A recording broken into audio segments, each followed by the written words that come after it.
Are you with me?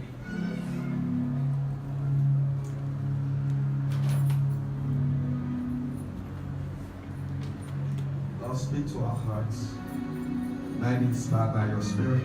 Give me a word to give it to your people. In the name of Jesus. The book of Exodus,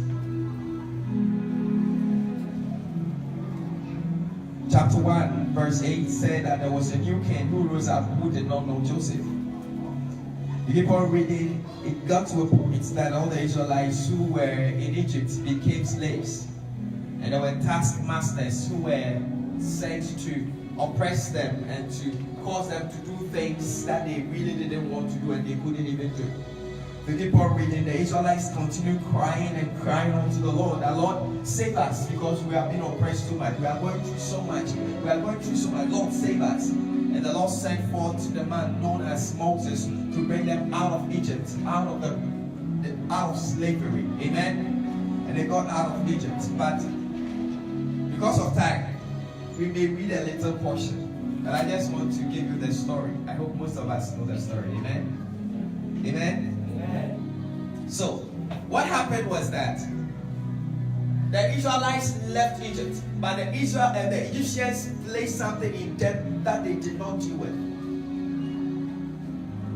What was that? They dealt with them, making them feel inferior, because no Israelite was permitted to move beyond a certain boundary and a certain point in their lives. They had this thing of self-pity, inferiority complex, high sense of unworthiness. So they were out of bondage, but they were still in bondage in their minds. There was a president of South Africa known as Nelson Mandela. He made a certain statement, and what he said was this. He said that, I spent about 27 years in prison. And when I was leaving prison, I realized that until I forgive those who hurt me, I'll still be imprisoned, though I am out of prison. Hello?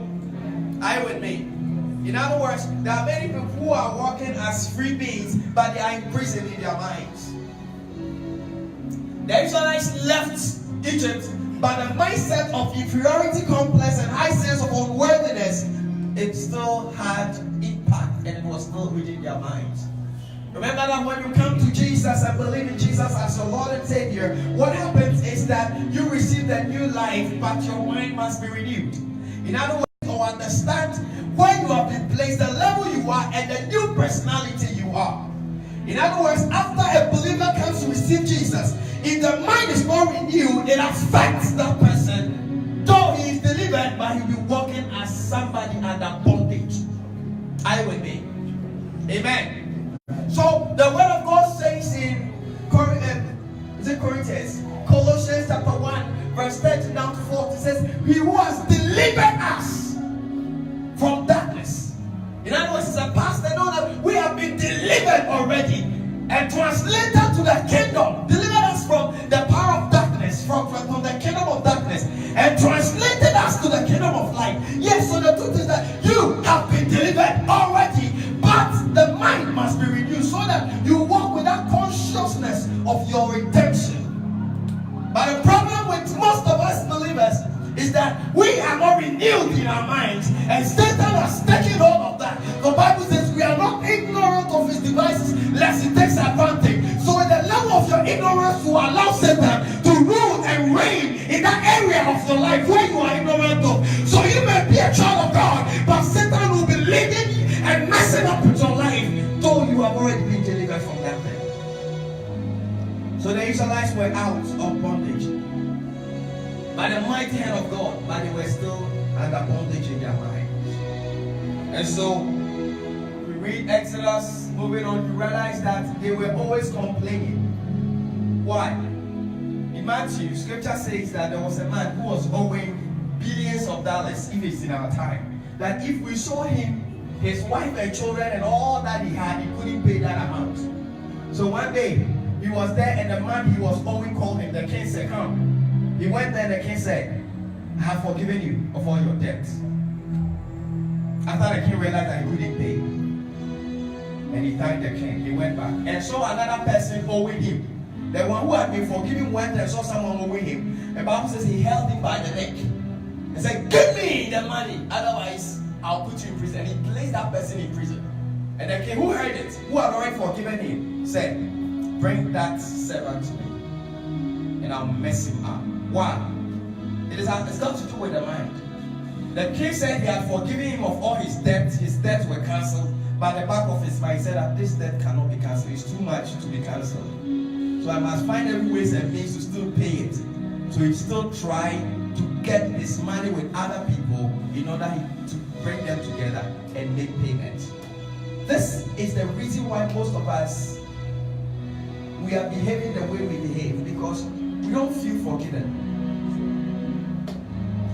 We feel like this sin is too much. I think God has given me some time, though He has given me some grace period to at least work around it, but haven't been forgiven. Because of that, because we feel like that, we are not forgiven. We are unable to also forgive others who have hurt us, but because we don't feel forgiven. I'm bringing you to a certain point in your life. Amen. So it got down to the book of Numbers, chapter 13, that after God had promised them all the good things, all the nice things, and land flowing with milk and honey. So land flowing with milk and honey. Everything that they needed, God had provided them with all of them, giving them manna, giving them everything. When they got to that land flowing with milk and honey, just some few minutes or hours, or if we are working with time, or some few kilometers to that land, God said, "Wait here. I'm going to send some of you to the place." Moses, chapter 13 of Numbers, Moses called some of them. Called 12 out of the tribe, each from every tribe. Sent them to that land. So, okay. Moses called them. Joshua and Caleb were part of the 12. And they were sent out. They went to that land. And they saw all the good things and the things that God had told them. In fact, they saw the land flowing with milk and honey as they made mention of in Exodus, in Numbers chapter 13.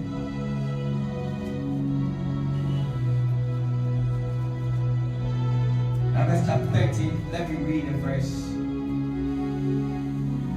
And the Lord spake unto Moses, verse 1, saying, "Send down men that they may select the land of Canaan, which I give unto the children of Israel, of every tribe of their fathers, shall ye send a man, and every one a ruler among them." And Moses, by the commandments of the Lord, sent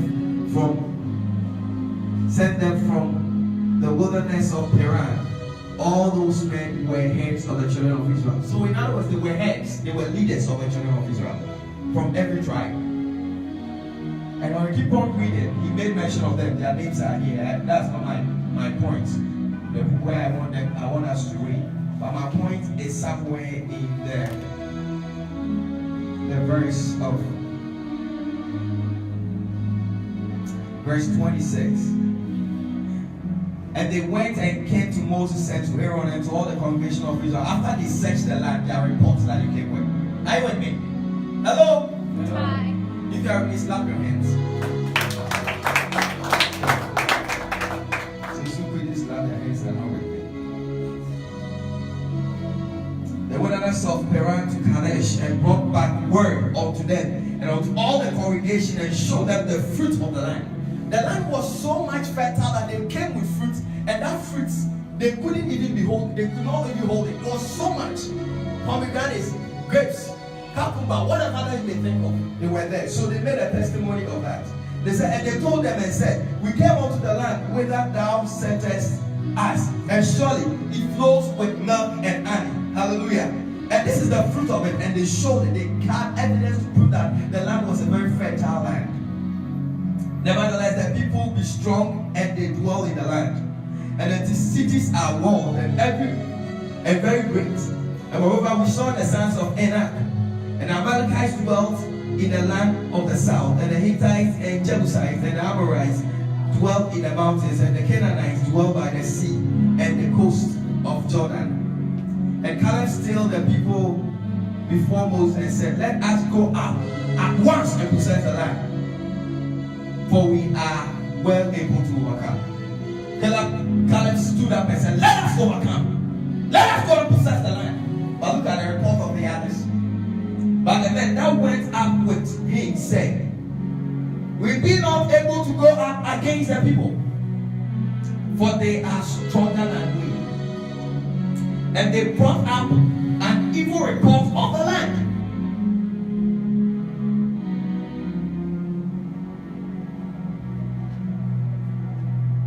Which they had sent unto the children of Israel, saying, the land to which we have gone to search it, it is a land that eats its inhabitants. It eats, the land eats its inhabitants.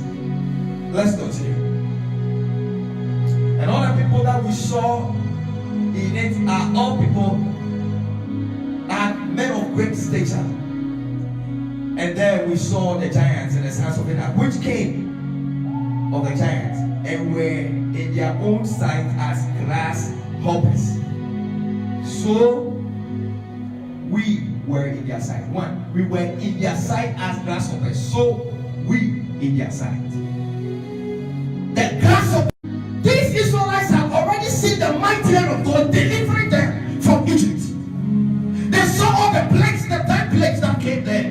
They saw the blast of those nostrils that opened up the sea, that the people could walk like they were walking on dry ground in the sea, in the middle of the sea. And the Lord closed the sea and drowned all the Egyptian army, the mighty men of valor. They saw how God fed them with manna, and how God, by his mighty hand, delivered them from Egypt and all the things they saw. But when they got to the promised land, saying that the land was flowing milk and honey, they forgot the God who had the ability to deliver them again and to deliver the land unto their hands. When they got to the land, they saw the sons of Anak. They did not remember the God who delivered them from the Egyptian army, who was the world superpower at that time. But they saw themselves like grasshoppers. Why? Because they had inferiority complex. So when they got the situation, that inferiority complex stirred up itself in them. And so we were like grasshoppers. Human being before another human being like a grasshopper. They didn't think. No matter how they looked, how giant the sons of Anak were, they weren't like grasshoppers before them. But since even in their sight, they saw themselves as grasshoppers in the sight of the giants, and also in their sight too, they saw themselves. And because of our past, because of the Egyptian Israelites, their past torments, and the pain they have already gone through.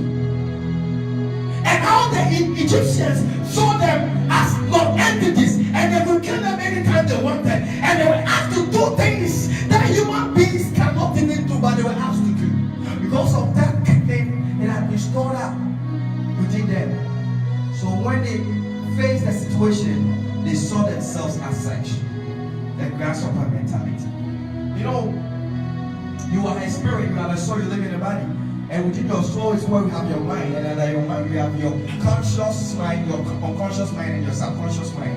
And your subconscious mind is the part of you that stores up information. So once you were growing up, all the things that happened to you are all stored up in you. So if you were insulted and abused, inside of your subconscious, it is stored. So when even after you receive Jesus as Lord and Savior, still the thing is stored up. Your spirit, yes, you are the new life, you are the regenerated spirit, but your mind and your subconscious mind is stored up every information and everything that happens.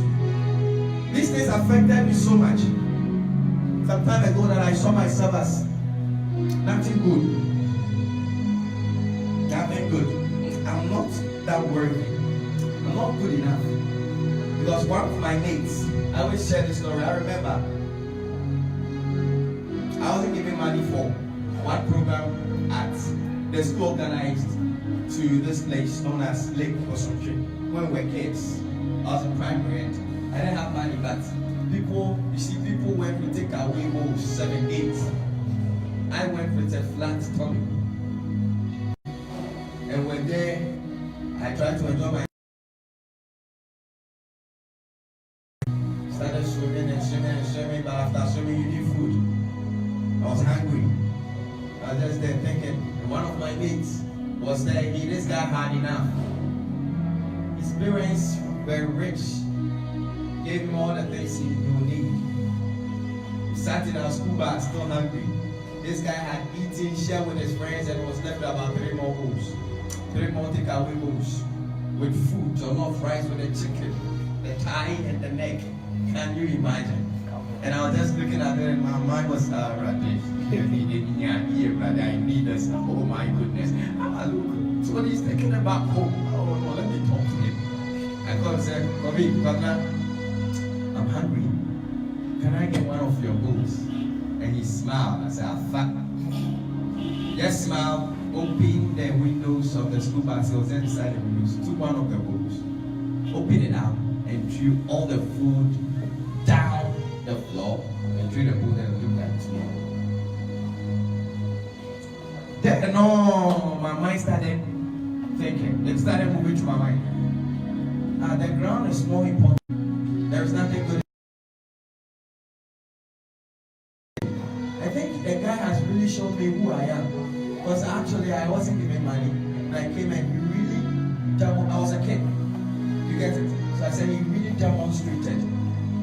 He showed me the kind of person I am. I am more unworthy that the ground where they had spat, they had trampled, and all these things is far better than me. So it was in my mind. I started feeling timid. Whenever students were gathering at one place, I would like to find another place and sit.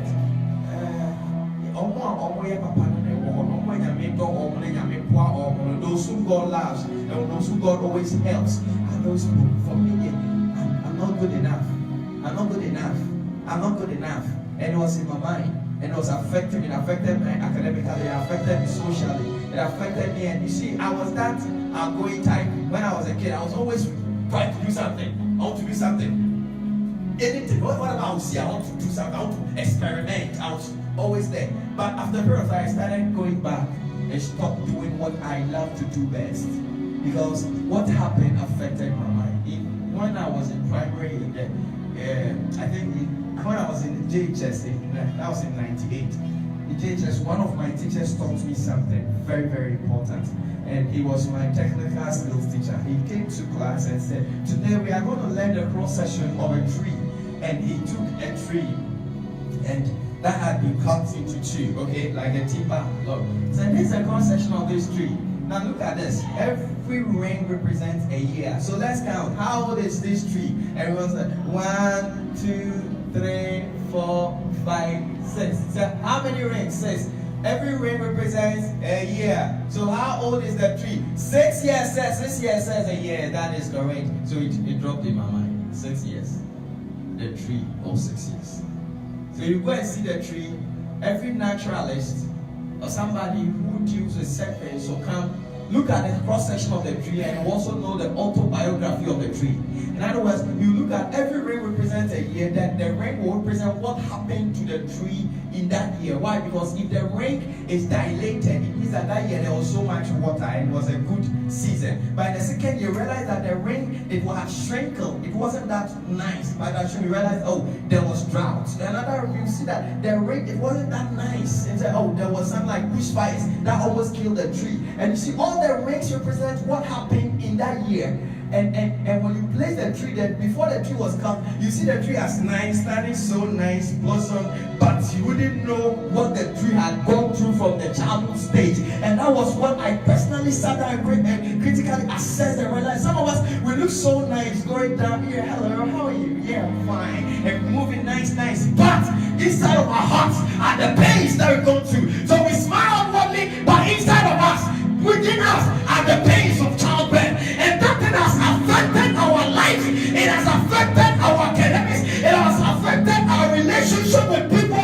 Why? Because since people look down on us and saw nothing good in us and hurt us, when we see other people, we see them just as those who hurt us. So our behavioral pattern moves in the direction of how we used to be and how we were groomed and the pains we have gone through. And that is what is affected. So though you are saved, though you look good, you are a child of God, things are looking good, things are well, yes, but you realize that still you feel that you are under a certain kind of bondage. Why? Because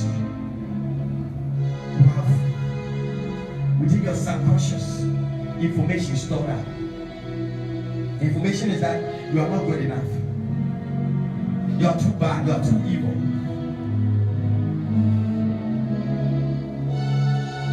Somebody stood there. You hadn't done anything. The person said you did it. When he said that, you were beaten. One lady I counseled about 4 years ago in one of the schools outside Kumasi in Ashanti region. This lady had given birth to one child, and she came with her mom from Italy because the father and the mom divorced. The mom hated the father to the core, and now she was the only child. So whenever the father, she was with the mother. Whenever the mother saw her, she remembered the father.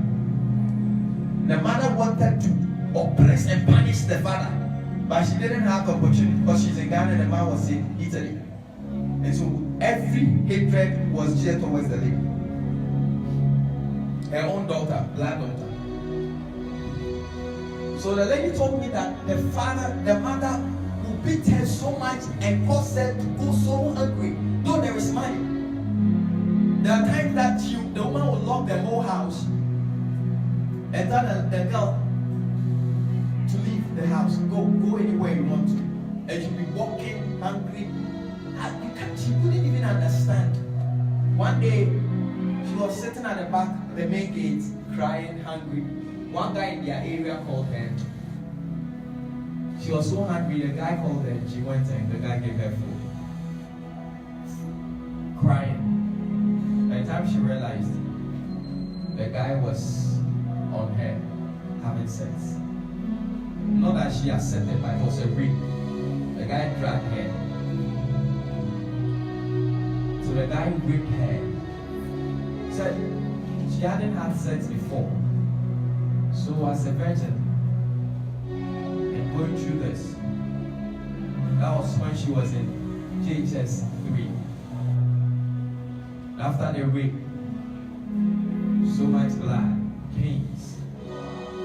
Then she reported to the mom. The mom just slapped her some pony and the man goes. She said she wouldn't abort the child. She can't kill. She took the right decision. She conceived. While the child was growing up, the mother gave her all the work in the house while she was pregnant. She went through so much trauma that then, after a period of time, she gave birth. She got admission to one of the schools called Goodman Senior High School. But she couldn't go to school because she had given birth. So she remained, after all these things, she still managed to get a good grade to SHS. Then, the woman who beat that small child to she said that around 7 months, the woman could just put the child down and just sit the bottom. And all these things, the time came that the girl applied in school. Not going to go at a different school outside Ashanti region. And then, what happened was that she was still undergoing trauma without food, even in SHS. And she started even trying to steal so that she could eat. That day I went to a school to preach on the topic, the wounded healer, which has got to do with dealing with damaged emotions. This girl approached me. She had taken in medicine to kill herself on some occasions, which the medicine could not work. Because of that, it gave her some problems within her system. The day that we were speaking, this girl could not control her tears. She said that because of that, she had planned poisoning the mom, planned killing, planned wasting her life. From now onwards, she would do anything that would make her happy. And she knew that whatever she was going to do will also cause her death, but she was ready. And the greatest pain was her child, who was just at that time 1 year, 1.5 years old. and at home with that mother. They didn't know how the child and what the child was going through. This is what I'm talking about as trauma. From childhood, she had gone through trauma. She had been traumatized in her mind. She felt like nothing good. And there was no love from God. Because she told that man of God, there is no love. If God loves me, why will he give me such a father? I counseled one other lady whom the father treated her as a wife, not as a child. The father treated her, not that she was looking for the father, but the father was sleeping with her, having sex. How? She was also a virgin. Open was in one of the senior high schools. That was in 2008. She was just there, staying up there with her parents, and the mom could travel to Togo, okay, Togo parents, and come back. So whenever the mom traveled, this father would come and say, "Bra bra bra." Then the father was trying to remove her panty. Daddy, why, daddy? The father would make himself naked. And so it happened, and all of them she resisted. Then it came to her mind that, oh, why don't I allow someone else to break my virginity rather than my father? So she got out of the house, started walking. He wanted a guy to call her. So when she got to a point, he saw a certain young guy. When he saw that guy, the guy looked more of a guy type. You can see him. Hallelujah. Amen. The guy type. So the guy was coming. You see that? I hope you are getting it. And so the guy was coming. The lady saw him.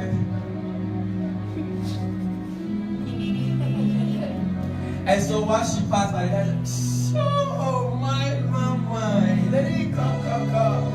Because she had made up her mind wanting anyone else, whether she knows you or not, to have sex with her, so that person will break her virginity. She was ready. That's my boy, nice. Hey, and the girl is so beautiful. The day I saw her, I looked at her and said, you are so pretty, so nice. And the guy said, "Oh, thank you. I like you. I like you too." He said, "Can you be my girlfriend? I'm ready, dear."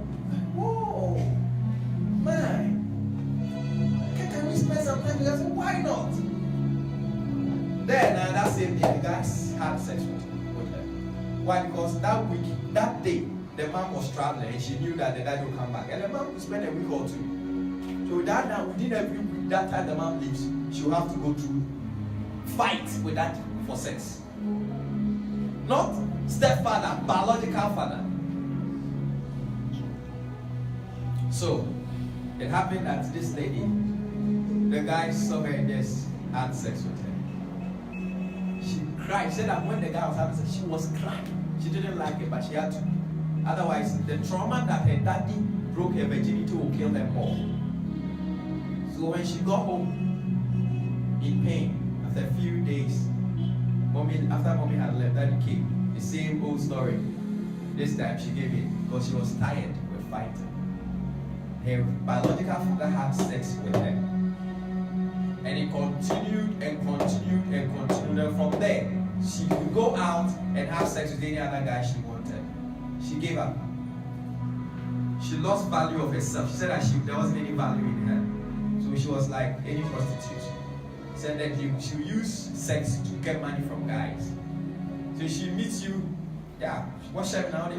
I don't know some back what's up in that festival. So you take money, she sleep with her, and she gets pregnant. She aborts some of them. She gets pregnant, she aborts some of them. Well, by the time she told me she had aborted about just 4. She said it was just 4 because at least you don't saw him, but said on him. And all these things she had gone through trauma. So when I went to her school to also preach, my goodness, she also came to me because I do counseling a lot. And this lady shared with me this story. She was just crying and hitting the table. Pastor, if God loves me, why will He give me such a father? No, I'll kill myself. And she was crying. And I'm sharing also.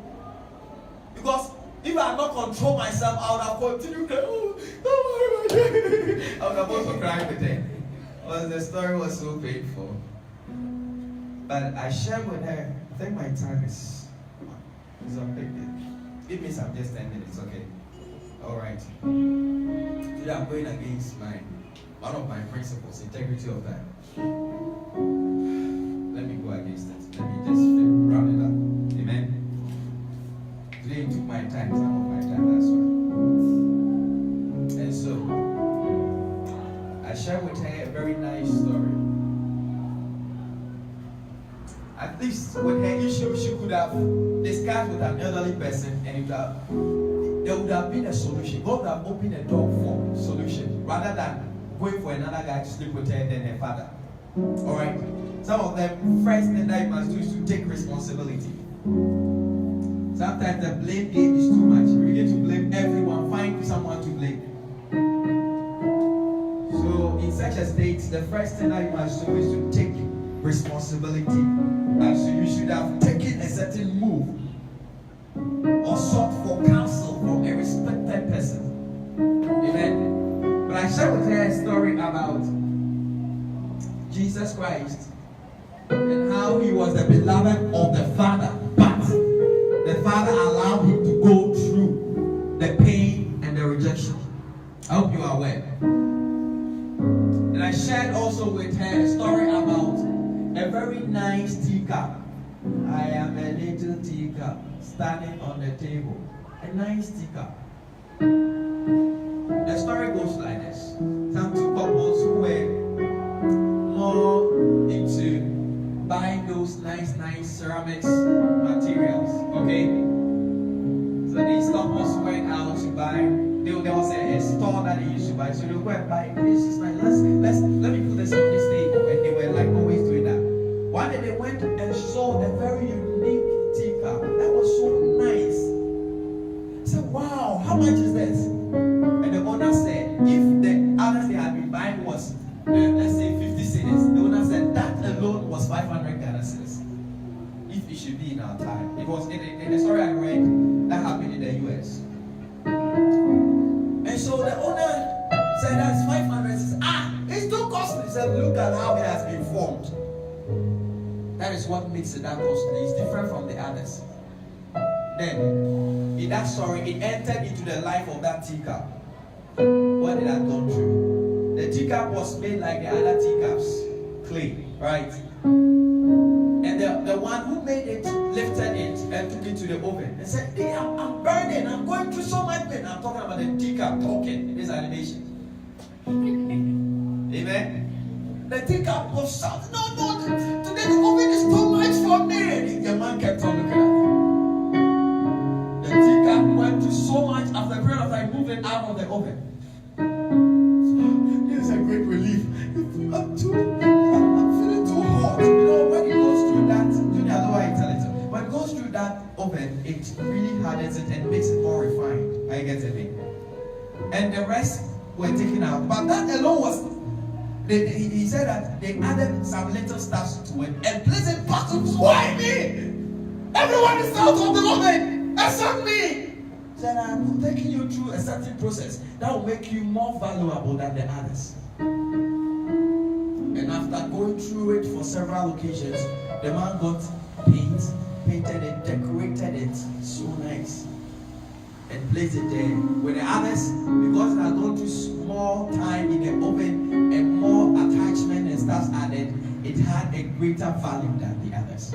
Some of us, the reason why we've gone through what we've gone through is that we are people who God has called us to give a certain testimony to a number of people which will affect them so much that it will bring them to themselves to stand well and appreciate God for what they've gone through. Why?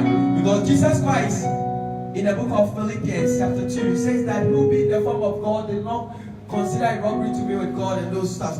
And when you come down, it says that, and he humbled himself, even the death on the cross, and now has been given a name. But that same name was what we knew, named Jesus. But when he humbled himself with the death on the cross, he had another name. And what name was that? That same name Jesus, but with a greater, powerful value, of greater value, that when you mention the name Jesus, every knee in heaven, on earth, or under the earth must bow. Why? Because before Jesus Christ died, at the name of Jesus, no knee was bowing. But after he died, in the name of Jesus, every knee must bow and every tongue must confess. Why? Because Jesus was allowed to go through the pain of the cross. In Christianity, there is another side of the cross, and that is the painful part, whereby Christians take hold of the cross and are ready to serve God. You may be here, you have gone through so much in your life, but I came to declare to you that Jesus was the beloved of the Father. But the Father left him, that on the cross he said, my Father, why have you forsaken me? Why? Because he was carrying the situation and the sin of the whole world on him, and he paid it on the cross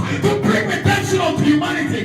That at the name of Jesus, every knee must bow. At the name of Jesus, the whole world will come and declare that I am saved. So Jesus did it for me on the cross. I remember before the cross, when he was baptized by John the Baptist, the Lord himself declared and said, this is my beloved Son, in whom I'm well pleased. Jesus was the beloved Son, in whom God was well pleased. But God allowed him to go through Calvary so that he will have a name above every name. You see, some of the situations that you have gone through is giving you a testimony. And when you testify, someone will be encouraged. When you testify, the whole world will be encouraged. Brothers and sisters, thank you. My time is up. I'll continue another time. But what I want to tell you is that whatever that you may have gone through or you are going through, thank God for it. Some of us have gone through hellfire, pains in life, but we are still here. Thanking God for how He has made us to be, for allowing us to be hated of by friends, to be rejected by friends and family, to go through so much in need that you feel like one day. I remember I had to climb Abrafokatiye, a certain tree, Abrafokatiye. I had to climb it, remove the fruit, and just use a stone to remove those things we need to eat. Now, because I was too hungry that there was no food, that was what I was chewing, and I would get some water, some tap or but you have to still enjoy it. Hallelujah. And those days, those situations, times that I have no place to stay, but I have to sleep in some day, just classrooms, just because I was doing the things of God. And in all those things, I realized that, oh, the Lord really gave me opportunity to go through that situation, to understand that life, not everyone is enjoying life. People are going through, so I can preach with passion. Brothers and sisters, no matter the situation or the danger you find yourself in, there is still hope for you. This day, I declare over your life, and everything that has held you hostage in your mind, telling that you are not good enough, may that thing be removed. I pray for you, in the name of Jesus Christ, that let everything that has held you hostage in your mind, Bible says, for God will not in the flesh. We do not walk for the flesh, but the weapon of our warfare. They are not down, but they are mighty to God, to the pulling down of strongholds. Every stronghold of the devil in your mind, by the authority in the name of Jesus, I pull it down. I command the spirit of inferiority complex to get out of you right now, in the name of Jesus. Anything that has taken you, any power of unforgiveness, anything really in your mind,